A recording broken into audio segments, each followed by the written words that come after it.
Hey everyone, welcome to another video review. This is the Transformers Legacy Core Class Iguanus. Yes, from Wave 1, you can see him there in his robot mode, and we'll put him off to the side for now.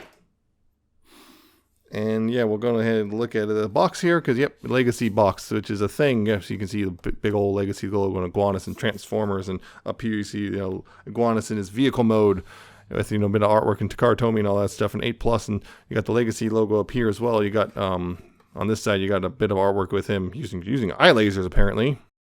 And then a core class. And on this side, you have a bit of the line-wide artwork. And on this, you got some what's included in there in multiple language. And then you got some warnings and stuff on the back here with more product shots. In the box, of course, you have the instructions, which, yep, pretty straightforward. Actually, pretty clever instructions there. And, of course, right here, you have the QR code for seeing his tech specs and whatnot on there as well. So there you go. Now, Iguanus. I'm going to say right up front, Iguanus I think is my favorite of the wave, and apparently that is a very common feeling about this. But yeah, he is, you can see he is, he's based on his old G1 Pretender self, and when I saw Iguanus, of course, I thought Beast Wars, but nope, it's the G1 Pretender guy, and he's based on the shell. The robot was based on the old shell, because the inner robot was, to be honest, a bit generic, and that's kind of seems what they're going for, and I am totally on board with that, because this is a really nice looking lizard robot thing. I mean, you can see a lot of that, you got this nice little, texturing on the head and stuff to make it a little lizardy, and a bit of a weird lizard grin. I don't know. Yellow eyes there, and you got the gold and red on the chest, which looks real nice. You got this off-white belt buckle looking thing.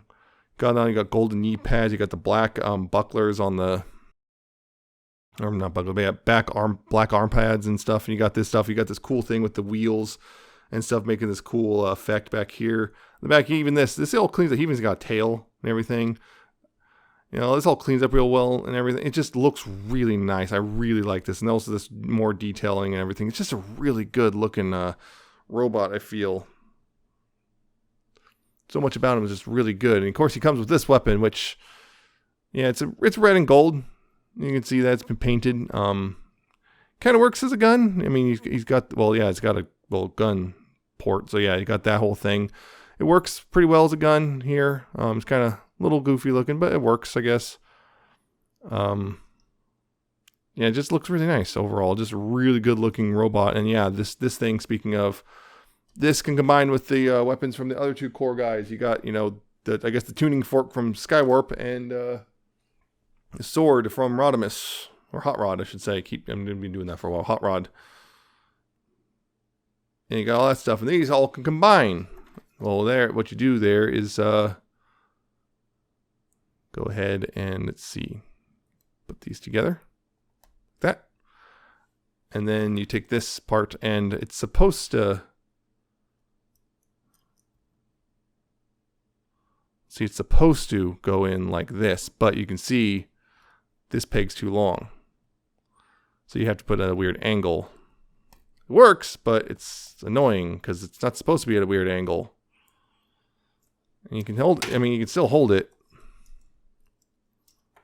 but it's kind of annoying that this is the case, that it doesn't quite line up because that peg's too long. Again, as I said in the Skywarp video, I suspect that they made that last second change to accommodate vehicle mode storage, and it doesn't quite work properly because of that. That's my guess anyway, that yeah, it's just basically a last second change that came out from vehicle mode storage stuff. So what I'm going to do, and well, a lot of people are thinking of doing, which is cut that peg down just to make it fit better. But otherwise, it is a pretty cool looking sword overall. If it wasn't for the fact that this thing's slightly offset, but overall, it is a cool looking sword. And then it's a cool idea. Just kind of one little thing just kind of messed up the execution. I just kind of disappointed by that, but it is what it is.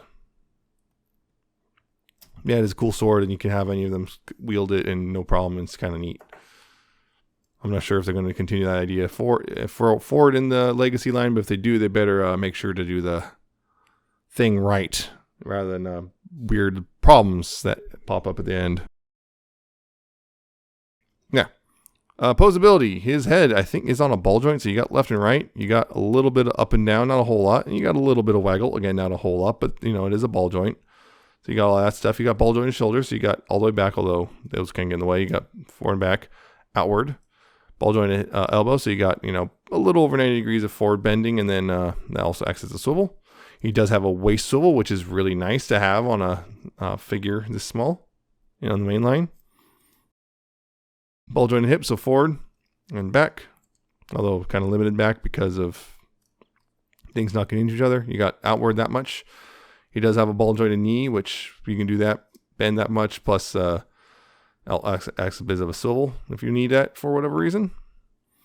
You also have ball jointed ankles, so you got, well, forward and back a bit, and you have quite a bit of tilt and rotation and everything. There's a lot of posability here on this guy because of all those ball joints. So, yep, quite pleased with that, to be honest. He's very posable. And to compare him real quick with his wave mates, here he is, a Skywarp and Hot Rod. Yep, this is the first wave of Legacy core. Not bad. These are all good. Don't get me wrong. I find these are all good. Some people don't really like the Hot Rod, but they're all good figures. Just these two have some small things, and I think this is just guy winds up being the standout of the wave. You know, just he winds up being the standout. Now, transforming him is also, I think, is really cool as well. First thing I like to do is rotate the waist around 180, just like that. Just do that.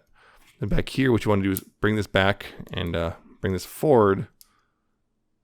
And this will click forward, and that kind of, there's a little groove in there for the little head spike. You bring this around, and there's little tabs that go in these little slots on the chest, like so. You go ahead back here, and you bring these around. You bring this one up and forward like that, and you bring this thing back and bring this one around like that. See, like that. You do that. You go ahead and take the arms and bring them forward, like so. You want to rotate them like this, and then there's a little slot here which go over this tab. Like that. And then you go ahead and bring this forward, and that's the bottom of the handle peg into the wheel right there. Same thing on this side. Rotate this inward. Peg this part in right here, and then bring this over the peg on the wheel. And there you go. That's the front half done. Back here, what you want to do is rotate these at the knees like that. Then rotate the feet around like this. Rotate the feet also like that. So what you do is you bend these at the knee. Bend at the knee, and then these little tabs right here, which will go in the little slots here on the tail thing. And that will go in like that, like that. And then the feet here, there's a little peg. There's that. These will peg into the. See, there's a little peg on here and the big peg, and those line up with the big and small holes on the feet. Just gotta go ahead and get that all lined up. Peg that in. Same thing on this side. Line it up and peg it in. And there you go. There's Iguanus's motorcycle mode.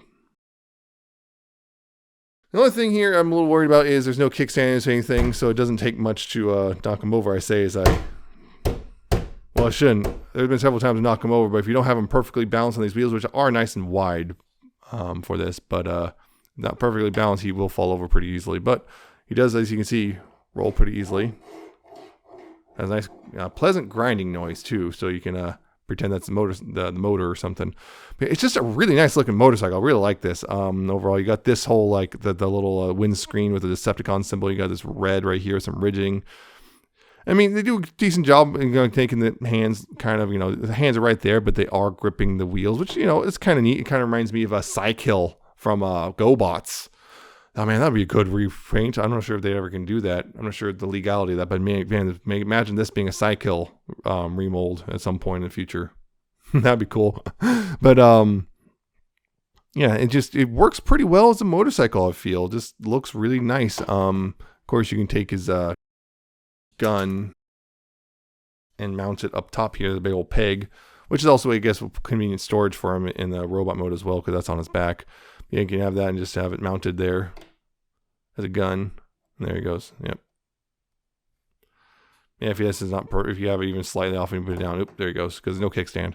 But yeah, you can have the gun right here on the top. And okay, I'm going to try this. I haven't really tried it yet, but I guess you can see how well you can have someone ride him. And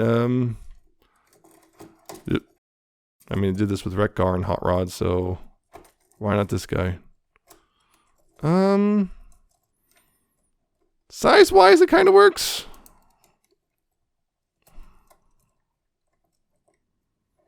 Kind of. I mean, it's kind of weird. Yeah, you're not going to be able to put any deluxes on this thing, that's for sure. But it kind of works. I mean, the problem is his molding gets a little in the way. Yeah, it works. Size-wise, it's just his, unfortunately, Hot Rod's molding just kind of gets in the way of doing it. So, I don't know. Maybe Skywalker Warfare. I'll try that real quick. Lots of purple.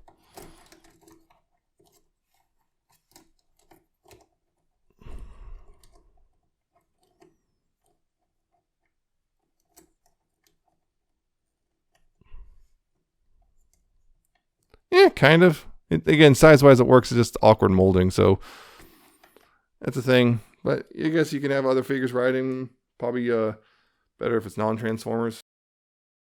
Yeah, it's just a really, really nice figure overall, and it's a really nice alt mode and robot mode. And I think the transformation's pretty neat. It's not the most amazing transformation. It's actually pretty simple, but I do like what they do with the wheels and stuff. I think that's a pretty clever thing, what they do with the wheels and the little front visor thing, the windscreen. I think that's a really neat idea. The robot mode looks great. It's a big old purple lizard man, and you got this pretty cool looking kind of weird pseudo-futuristic bike mode. The weapon's kind of a sacrifice for the combined weapon gimmick, but honestly, I think it's overall a really good core class figure, and I really like it. It's just really fun to play with. It just looks good and transforms well and everything. This is the one to get from this first wave, is definitely this guy. This is the standout. If you're going to get one, this is it. I really like this guy, and I think you will too if you pick him up, which you should if you're going to be in the core class at all. Yeah, that's definitely highly recommend it for sure. So hope you found this informative and entertaining. Hope you like, comment, subscribe. Check out my Twitter. I'm at Nemesis Prime 1, and check out my coffee and my Patreon. And I shall see you next time with another video review.